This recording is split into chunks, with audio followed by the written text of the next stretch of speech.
बेटा व्यंजन संधि में तीसरे नियम का जो ता संबंध के ता के संबंध में जो नियम था, उसमें पहला नियम ता संबंध का ही पहला नियम था, मैंने जो वीडियो भेजी है। अब दूसरी वीडियो यानी खा वाला, यानी दूसरा खा वाला जो है वो दूसरा है। इसमें कई नियम हैं, तो अभी हम सारे नियम आपको बुक के हिसाब से जितना नियम है हम आपको बताएंगे। देखिए दूसरा नियम ता संबंध के क्या कहते हैं, क्या कहता है, यदि ता के बाद चा या छा हो तो अधचा, तथा जा या झा हो तो अधजा में परिवर्तन हो जाता है। और भी इसी प्रकार है, ता यदि अधता से ता के बाद या ता से परे टा डा ढा होने पर आधा डा हो जाता है और ला होने पर आधा ला हो जाता है। तो इस तरह से जो परिभाषा लिखाई गई है, इस तरह से आपके समझ में नहीं आएगा। मैंने इस वजह से ये चार्ट बनाया है, देखना है ध्यान से, इस चार्ट को आप देखना है पहले। तो ये जो ता मैंने लिखा है, ये जो ता लिखा है, ये पहले शब्द के अंत में आना चाहिए।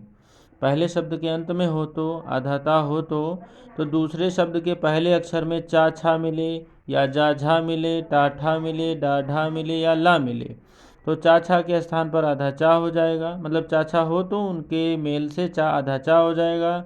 जा झा हो तो आधा ता और जा झा के मेल से आधा जा हो जाएगा। फिर से आधा ता और चा छा के मेल से आधा चा हो जाएगा। इसका जा झा का मेल होगा तो आधा जा हो जाएगा।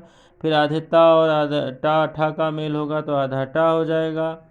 ठीक है, डा आधे ता और डा ढा का मेल होगा तो आधा डा हो जाएगा। फिर आधे ता और ला का मेल होगा तो आधा ला में परिवर्तित हो जाएगा। केवल यही आधा ता ही परिवर्तित होगा। ठीक है, ये जो पीछे वर्ण मिलेंगे दूसरे शब्द का पहला अक्षर, ये चा छा जा झा टा ठा, इनमें परिवर्तन नहीं होगा। केवल आधे ता के स्थान पर ये, अगर ये पहले दूसरे शब्द के पहले अक्षर में चा छा मिलते तो आधे ता के स्थान पर आधा चा हो जाएगा। देखो एग्जाम्पल बताते हैं हम आपको। उत धन चारण, तो यहाँ देखो बेटा, पहले शब्द के अंत में क्या मिला, आधा ता, और दूसरे शब्द के पहले अक्षर में क्या मिला, आधा चा। तो यानी कि आधा ता के बाद चा छा मिले, तो यहाँ मिल गया। आधा ता के बाद क्या मिला, दूसरा शब्द का पहला अक्षर क्या मिला, चा या छा, कोई भी मिले तो आधा ता किस में बदल जाएगा, आधे चा में बदल जाएगा। तो इसका जो संधि शब्द जोड़ के बनाएंगे, ध्यान से देखना बेटा कि ये क्या बन गया, आगे का जो अक्षर होगा उसको हम लिख लेंगे ऊ, और आधा ता किस में परिवर्तित हो गया, आधे चा में, तो आधा चा लिख लिया, और पीछे का जो बचेगा बेटा वो चारण पूरा का पूरा लिख लिया जाएगा। इसमें हमारा इस तरह से हमारा भी संधि शब्द बन जाएगा।